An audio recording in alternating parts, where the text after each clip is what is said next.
بسم اللہ الرحمن الرحیم۔ معزز ناظرین، سلطان محمود غزنوی اسلامی تاریخ کے ہیرو کی آج قسط نمبر 16 ہے۔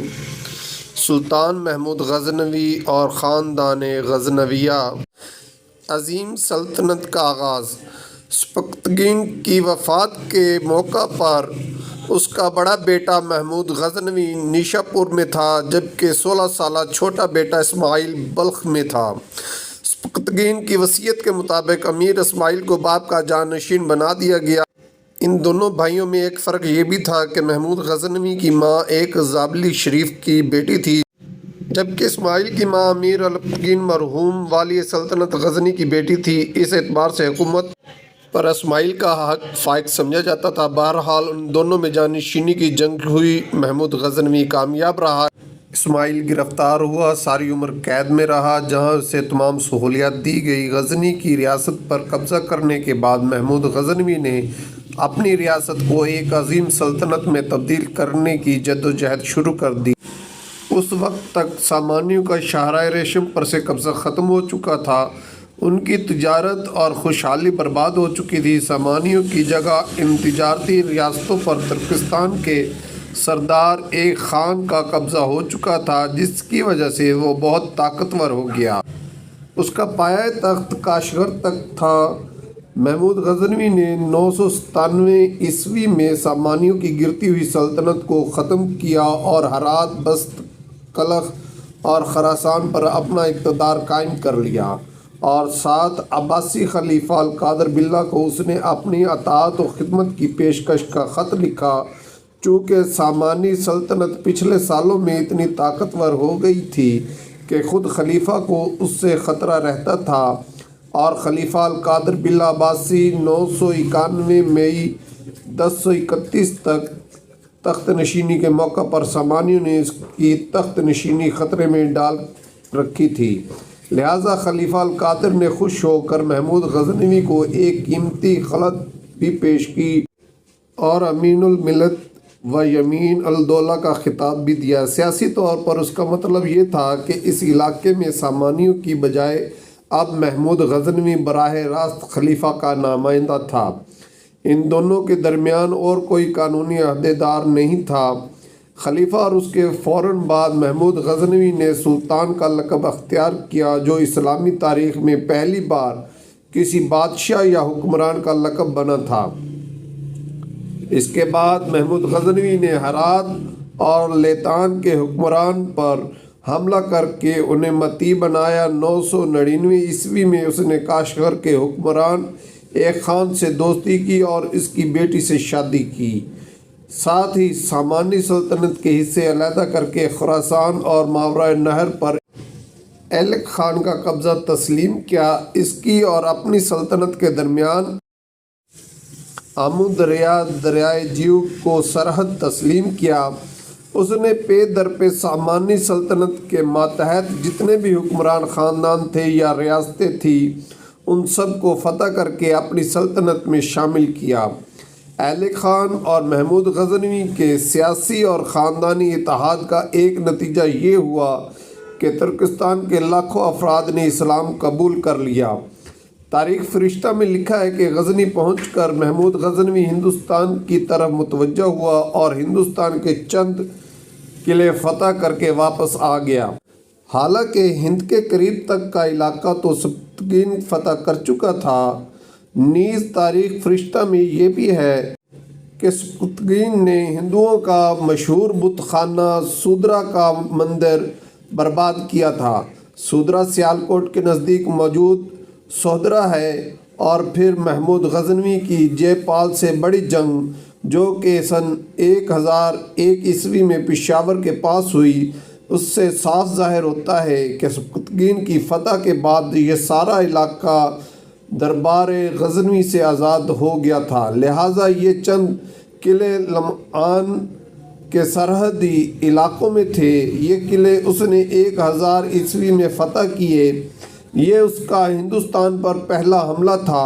محمود غزنوی عموماً ہندوستان پر سردیوں میں حملہ کرتا تھا۔ خزاں کے موسم میں یعنی موسم برسات میں وہ غزنی سے چلتا، سردیوں میں جنگیں کرتا اور اگلے سال مارچ اپریل میں واپس جاتا۔ کبھی دیر ہو جاتی تو مئی جون رستے میں گزر جاتے، لہٰذا ہندوستان پر اس کا ہر حملہ 2 عیسوی سالوں کے چند مہینوں پر پھیلا ہوتا تھا۔ بھالنا پر حملہ۔ تیسرا حملہ محمود غزنوی نے سن 1004 عیسوی بھالنا پر کیا اور اسے فتح کر لیا۔ بھارتی مورخین نے اس سے بھیروچ، بھٹنڈا اور دوسرے کئی شہروں پر قیاس کیا ہے، لیکن میری رائے ان سے مختلف ہے۔ فرشتہ کہتا ہے کہ وہ 395 ہجری میں غزنی سے بھالنا روانہ ہوا، پھر ملتان کی سرحد سے گزر کر بھالنا میں مقیم ہوا۔ اب یہ لفظ بھالنا ہے، بھالیا یا بھٹنیر، ان میں سے بھالنا دراصل بٹن منارہ تھا جو رحیم یار خان کے پاس ہے۔ حملے میں آنند پال کا کردار عجیب رہا ہے، کیونکہ بھالنا کا راجا بھی رائے آنند پال کو خراج نہیں دیتا تھا اور اس نے محمود غزنوی کے افسروں کو بھی ارد گرد کے علاقوں سے مار بھگایا تھا۔ لہٰذا آنند پال نے محمود غزنوی کو مشورہ دیا کہ وہ اس پر حملہ کرے۔ محمود غزنوی سن 1002 عیسوی میں سیستان میں خون ریز جنگ لڑ رہا تھا، تو پیچھے سے ہندو شاہیوں نے حملہ نہیں کیا۔ جب وہ سیستان سے فارغ ہوا تو اس نے آنند پال سے خراج مانگا۔ آنند پال نے کہا، مجھے تو بجی رائے خراج نہیں دیتا، میں کہاں سے آپ کو رقم لے کر دوں؟ چنانچہ اس اشارے سے محمود غزنوی نے بجی رائے پر حملہ کیا۔ جنگ میں محمود غزنوی کی فوج تقریباً شکست کھاتی تھی، لیکن پھر انہوں نے سلطانی جنگ خودکشی کر لی۔ محمود غزنوی اس فتح سے واپس جا رہا تھا، تو یہ مئی جون 1005 عیسوی کا مہینہ تھا۔ سب دریا طغیانی پر تھے۔ محمود غزنوی کے سینکڑوں فوجی ان دریاؤں میں غرق ہو گئے اور کروڑوں کا مال غنیمت لہروں میں بہہ گیا۔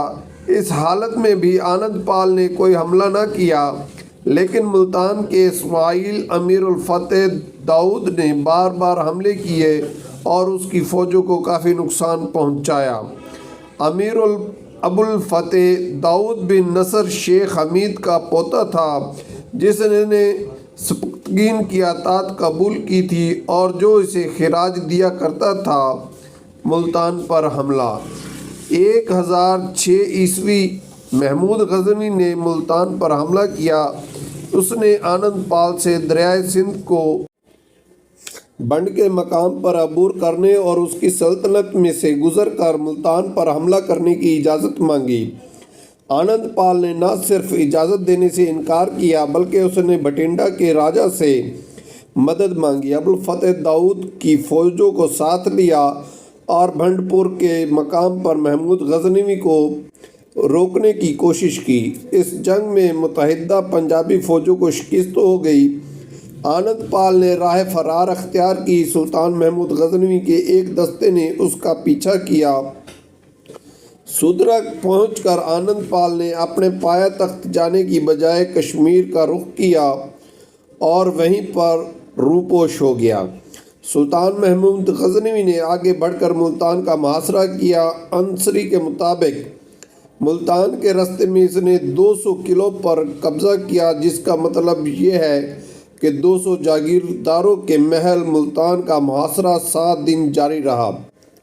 8ویں دن ابو الفتح نے ہر سال 10,000 مہریں دینے کا وعدہ کر کے اطاعت قبول کی اور صلح کر لی۔ محمود غزنوی نے اس سے ملتان کا حاکم رہنے دیا۔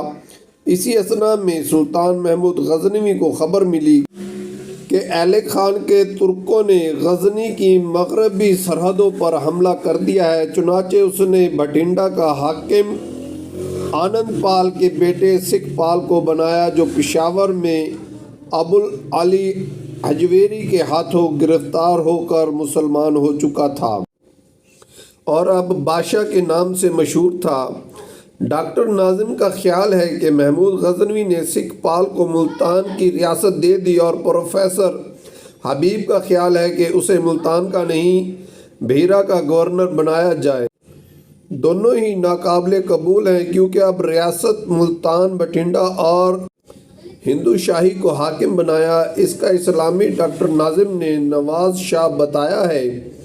جے پال کو چونکہ جنگ میں شکست ہوئی تھی، اس کا علاقہ اور قلعے قبضہ میں نہیں آئے تھے، اس لیے اس نے معاہدہ کیا کہ وہ ایلے خان کے خلاف اسے 500 گھڑ سوار، 1000 پیادے اور 100 ہاتھی دے گا۔